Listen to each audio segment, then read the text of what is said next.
My brother-in-law called my cooking inedible at Thanksgiving dinner, so I made sure he'd never forget the taste of humble pie. Xavier had been ruining family gatherings for 2 years, ever since he married my sister Delaney, but this time was different. He stood up mid-meal, grabbed his napkin, and announced that my grandmother's stuffing recipe tasted like wet cardboard mixed with disappointment. The silence that followed was deafening. Uncle Pete stopped carving the turkey. Cousin Miranda nearly choked on her wine. Mom's face went white as she stared at the table she'd spent 3 days preparing. Delaney looked mortified, whispering apologies that Xavier waved away like annoying flies. "I'm just being honest," he said, pulling out his phone. "This is why restaurants exist. I'm ordering something edible." That's when I saw it in Delaney's eyes. The same defeated look she'd worn for months. Xavier had been systematically destroying her confidence, and now he was humiliating our entire family. Something cold and calculating settled in my chest. "You're absolutely right," I said, standing with my sweetest smile. "Let me make you something special, something you'll never forget." I disappeared into the kitchen, my mind racing. For months I'd been documenting Xavier's behavior. Screenshots of his social media where he mocked Delaney, recordings of phone calls where he bragged about marrying into our family for money, photos of him with other women. I'd been waiting for the right moment to expose him. This was it.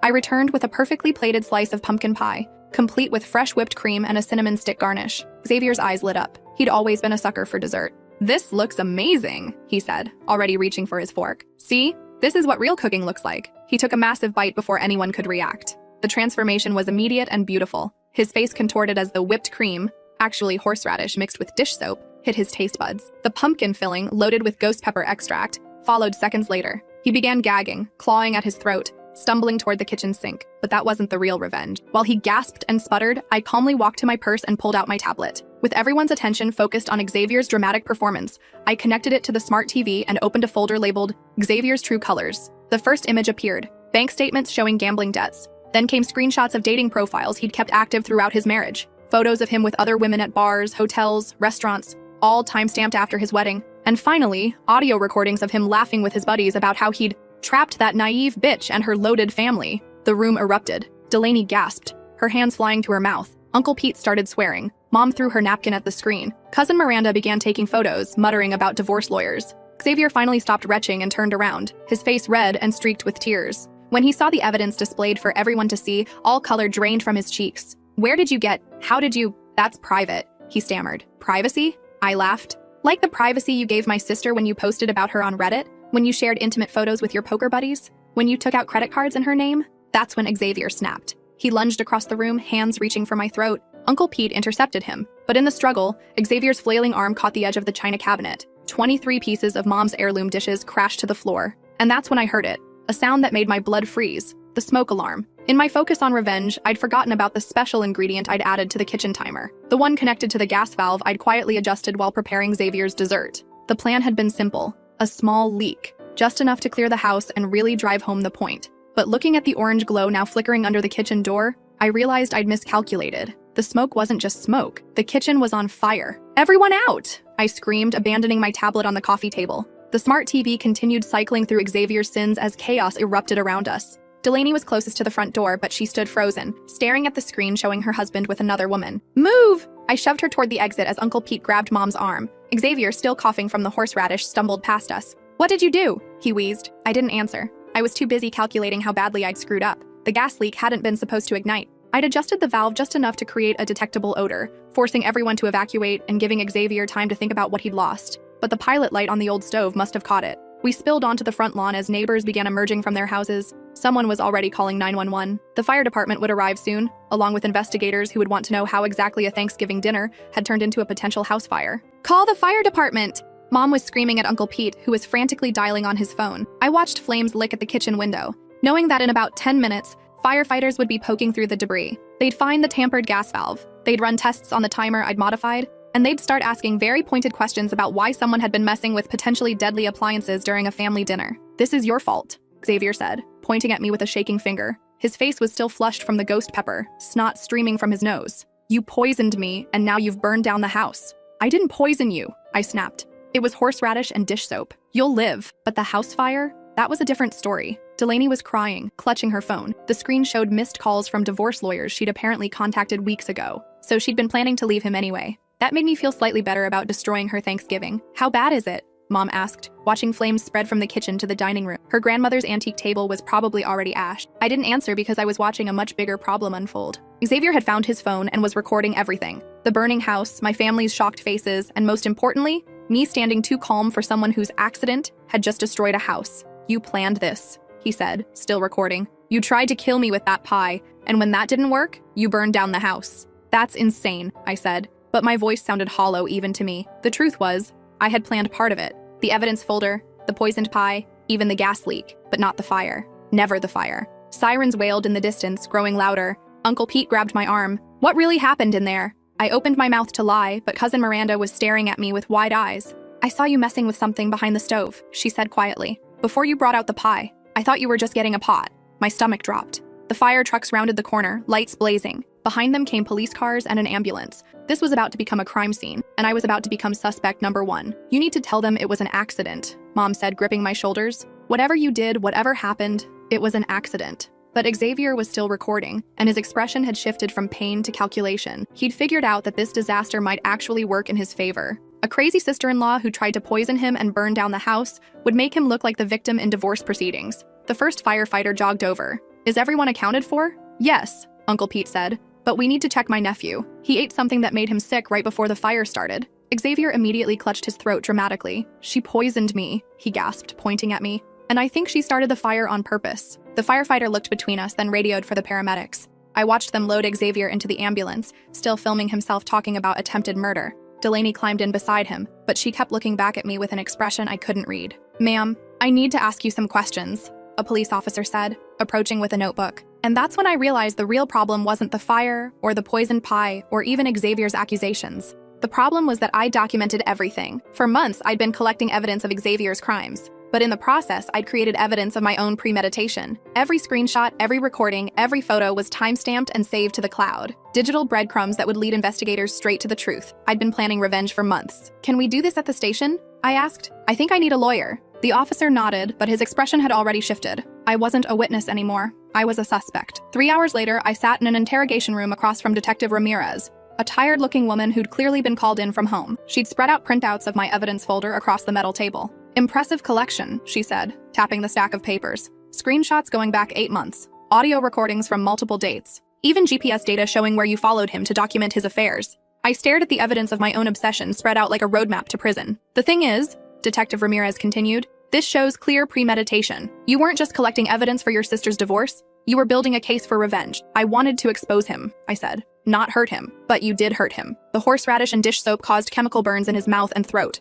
And then there's the gas leak." She pulled out a photograph of the kitchen timer, blackened but still recognizable. "Fire investigator found this connected to a modified gas valve. Someone with knowledge of appliance repair deliberately created a dangerous situation. My dad had been a plumber. I'd helped him on jobs since I was 12. Of course, I knew how to adjust a gas valve. I just wanted to clear the house," I said. "I never meant for it to catch fire. But you did mean to create a gas leak in a house full of people." I couldn't deny it. The evidence was all there in my own meticulous documentation. "Your brother-in-law is claiming attempted murder," Detective Ramirez said. "The district attorney is considering charges of aggravated assault, arson, and reckless endangerment." I thought about Xavier in the hospital, probably already calling reporters. He'd turned this into a media circus, painting himself as the victim of a deranged woman who tried to kill him for insulting her cooking. The irony wasn't lost on me. I'd spent months collecting evidence to destroy Xavier's credibility, only to create evidence that destroyed my own. "I want to make a deal," I said. Detective Ramirez raised an eyebrow. "What kind of deal?" I leaned forward. "I'll plead guilty to reckless endangerment if you arrest Xavier for fraud,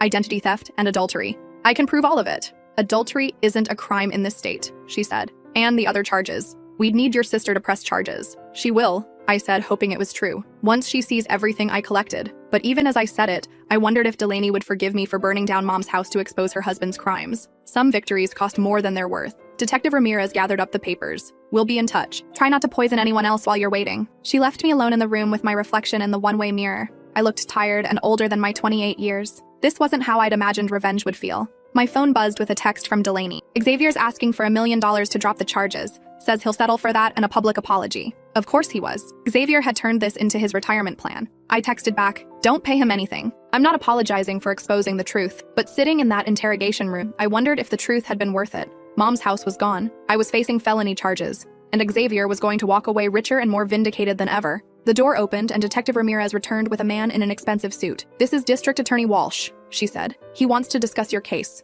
Walsh sat down across from me, spreading out a different set of papers. Ms. Coleman, I've reviewed the evidence you collected on Xavier Hendricks.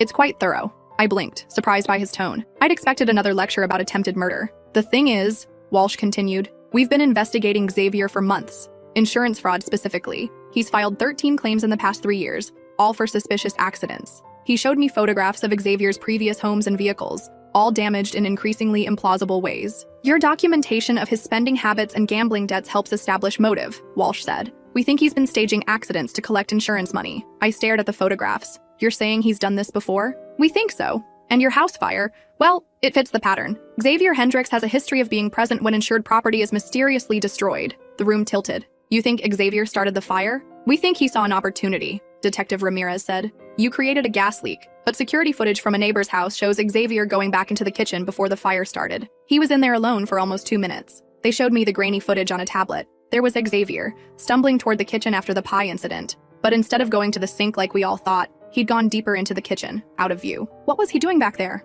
I asked. We think he lit the gas, Walsh said. Turned your prank into a real fire so he could collect insurance money and frame you for attempted murder. 2 birds, 1 stone. I thought about Xavier's calculating expression as he filmed the burning house. His dramatic performance for the paramedics. The $1 million settlement demand. He's been planning this, I said. Probably since he married your sister, Detective Ramirez agreed. Access to your family's assets, insurance policies, property. Xavier's specialty is marrying into money, then finding ways to extract it. Walsh slid a plea agreement across the table. We'll drop all charges against you in exchange for your testimony against Xavier. Your evidence folder becomes part of our case. I picked up the pen but hesitated. What about my sister? She's already filed for divorce, Detective Ramirez said. Turns out she's been collecting her own evidence. Bank statements, credit reports, medical records from previous wives. Previous wives, plural. How many women has he done this to? I asked. At least 4 that we know of, Walsh said. Your sister reached out to them after the fire. They're all willing to testify. I signed the plea agreement, feeling lighter than I had in months. Xavier had underestimated both of us. He'd thought Delaney was naive and I was reckless. He'd been wrong on both counts. 6 months later, I sat in a courtroom watching Xavier get sentenced to 15 years for insurance fraud, identity theft, and attempted murder. The judge had reviewed all the evidence. His pattern of targeting vulnerable women, the staged accidents, the systematic financial abuse. Mr. Hendricks, the judge said, you've made a career of exploiting trust and manufacturing tragedy for profit. The court finds your actions particularly heinous because of the psychological damage inflicted on your victims. Xavier's lawyer had tried to paint me as the real criminal, a vengeful woman who tried to murder her brother-in-law over a dinner insult. But the evidence told a different story. Xavier's fingerprints on the gas valve, adjusted after my initial tampering, security footage showing him alone in the kitchen, bank records revealing he'd increased the house insurance just 2 months earlier. Delaney testified about the years of emotional abuse, the stolen money, the other women. She'd become a different person on the witness stand, strong, articulate, angry in all the right ways. He told me I was lucky he married me, she said,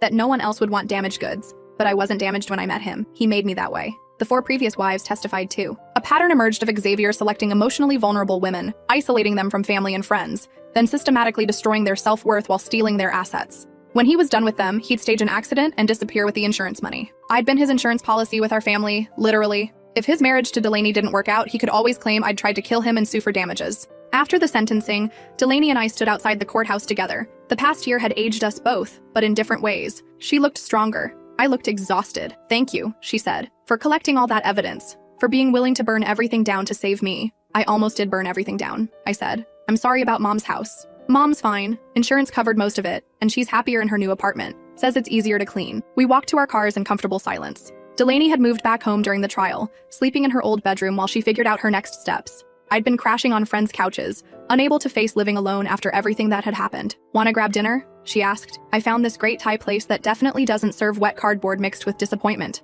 I laughed. The first real laugh I'd had in months. As long as you're not cooking, deal. But next Thanksgiving, you're banned from the kitchen. I'm ordering from a restaurant. Xavier would approve, I said. Xavier can rot in prison, Delaney replied cheerfully. We drove to the Thai place and ordered enough food for 4 people. Delaney told me about her new job at a women's shelter, helping other victims of financial abuse. I told her about my plans to finish my degree in criminal justice, maybe work for the district attorney's office. We make a good team, she said, stealing pad thai from my plate. Maybe we should go into business together. Sisters Investigative Services. Our first case could be finding out why Thai food tastes so much better than anything I've ever cooked, I said. Some mysteries are better left unsolved, Delaney replied. But sitting there with my sister, sharing a meal without fear or manipulation or hidden agendas, I realized some mysteries were worth solving, like how to rebuild trust after betrayal, how to find strength after being broken, how to create something good from the ashes of something terrible. Xavier had tried to destroy us both, but we'd survived. More than survived. We'd won. The next morning, I woke up in my sister's old bedroom to the smell of coffee and actual edible breakfast. Delaney was in the kitchen, humming while she made pancakes that didn't taste like cardboard. "Sleep well?" she asked, sliding a plate toward me. "Better than I have in months," I said, cutting into the pancakes. They were perfect. My phone buzzed with a text from Detective Ramirez. "Xavier's cellmate wants to know if you have any more of that pie recipe. Says he's heard great things about your cooking." I showed Delaney the text. She snorted coffee through her nose. "Should we send the recipe to prison?" she asked. "Definitely," I said. "But maybe we should tone down the ghost pepper extract. We don't want to cause a riot." We spent the morning writing out Gran's actual pumpkin pie recipe, the one that had been in our family for 3 generations. The one Xavier had never bothered to taste because he'd been too busy insulting everything we offered him. At the bottom, Delaney added a note: "Best served with a side of justice and a tall glass of karma." I added my own postscript: "Warning, may cause chronic honesty and sudden urges to treat people with respect." We mailed it to the prison that afternoon, along with a photo of us smiling over coffee and actually edible food. 6 months later, Xavier's cellmate sent us a thank you card. The pie had been a hit in the prison kitchen. Xavier apparently hadn't been invited to the tasting. Some people never learn to appreciate good cooking, but then again, some people never learn to appreciate anything good at all. Delaney and I did start that investigative business. Sisters Investigative Services specialized in financial crimes and domestic abuse cases. We helped dozens of women escape situations like Delaney's, collecting evidence of fraud and manipulation that their abusers thought they'd hidden forever. Our first office was above a bakery that made the most incredible pumpkin pie. We'd often treat our clients to a slice while we explained their legal options. Most of them had never tasted anything so sweet after years of bitterness. I kept Xavier's mugshot on my desk as a reminder of what happened when people underestimated women who'd been pushed too far. Delaney preferred the photo from his sentencing, where he was finally speechless. Every Thanksgiving, we ordered from that Thai restaurant Xavier had mentioned, the one that supposedly existed to save people from family cooking. But we'd learned that the best meals weren't about the food at all. They were about sitting at a table where you felt safe, valued, and genuinely loved. No seasoning in the world could improve the taste of that.